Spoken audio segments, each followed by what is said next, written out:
Alright, the fourth point is be methodical. You are the expert at whatever you're doing. They are not. They're watching your tutorial.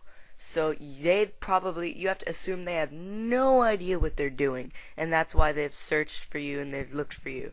So you need to make sure that you're very methodical in your explanation, as well as you do things on screen. Make sure you don't leave out little steps and just think that people know how to do them. Be methodical. Every single thing it took for you to achieve whatever you did, they have to see. So just making sure that you're methodical is like coming over here, and instead of just saying, come over here and open the program and create a new file, then you have to come over here, click on it, open it, show them. Don't finish your tutorial with open and enjoy. You have to show them, open it for them. Coming over here, you can't just tell them to go to a website. Show them, type it in, go there. You have to actually do everything to show them everything, because they don't know. And the other thing is, make sure you take your time, because they don't want to see a rushed tutorial, because they think then that you don't care, you don't have the time to sit down and make a quality tutorial. So be methodical and take your time. There's no rush. Alright, so to recap, you're probably an expert at whatever it is you're doing. That is why you're making the tutorial. However, you have to assume that your viewers know absolutely nothing, which is why they're watching the tutorial.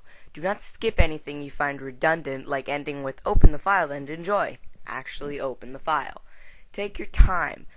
You're not in a rush. If you hurry through your tutorial, it'll be less methodical, first of all, and the viewers will feel that you don't really care enough to take a little time and make a tutorial. That's bad. They won't like it, and they'll probably not give it a good review, and probably move on to a different tutorial. Alright, the fifth thing you can do to make your videos better is use Zoom. If your video recorder has a Zoom, use it, use it, use it, use it, use it. If it does not, I really recommend a program like Magnifying Glass, which is free and which just sits down here in your system tray. And what happens is, when you click, Control-Alt-A or whatever you happen to choose, then a little zoom window pops up, and then you can easily see whatever it is you're looking at. And I use this in my videos all the time, because often I'm talking about small files, small text that you have to write, so it's really helpful. Say you're going to, program files and stuff like that, then it's really helpful to have the zoom so that you can zoom in on whatever it is you're looking at, and the viewers can actually see what you're doing better. If there's one thing that'll send a viewer away from your video very quickly, it's if you're typing something, say, in the command prompt, and they can't see what it is, and you don't tell them what it is. Then they have no idea what you're doing, and they have to move on. People will say, hey, can't see, please zoom.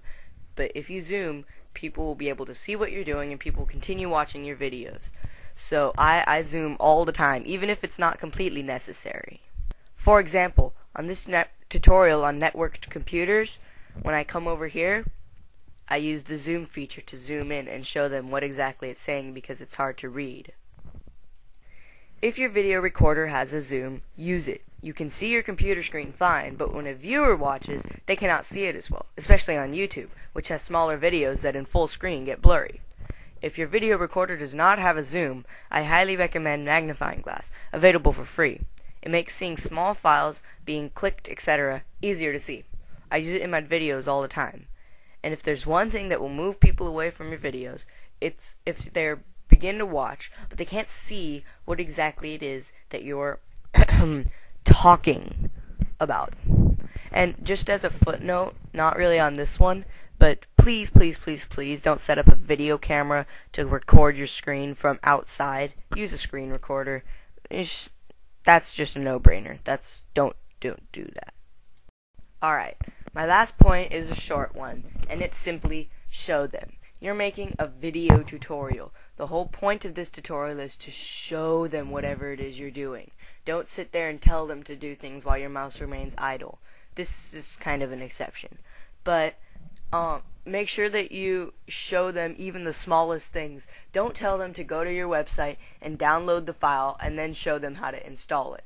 Go to your website and show them how. to download it. Click on your internet browser, click on the website, show them, zoom in, show them that that's the website, give them a minute to look at it, put it in the description for sure, and then let them see that you go to a certain place in the website, you click here, and you download it. That way they know exactly what to do. Just show them. Actually download the file. And it doesn't matter if you've done it already. It's just, even if it's stupid, it's a tutorial, and that's what you're there for. You're there to show them how to do it. So one thing, make or break a tutorial, actually show them what it is they're trying to do. Alright, so a quick recap. It's kind of like being methodical. It's a video tutorial, so the whole point is to show them every step it took you to complete the task. Every step, no matter how small. Or else they, being inexperienced, they won't know what to do. You'll get lots of questions like, what do I do after this? You didn't explain that. Make sure you just explain everything. So, as one final recap, to make good tutorials, make sure that you have a relevant topic, you talk into a microphone, you move slowly, you're methodical, and you take your time. You make sure that your video, you put effort into it. You take multiple clips, put them together later. One clip zoomed in, one clip zoomed out. If you need a clip zoomed in and one zoomed out, take 2 separate clips and put them together later. Use a zoom regardless of how. Make sure people can see what you're doing. Show everybody the exact steps you used. Make sure that they know exactly what you did so that they can do it as well. Using these steps, hopefully you can make a good tutorial.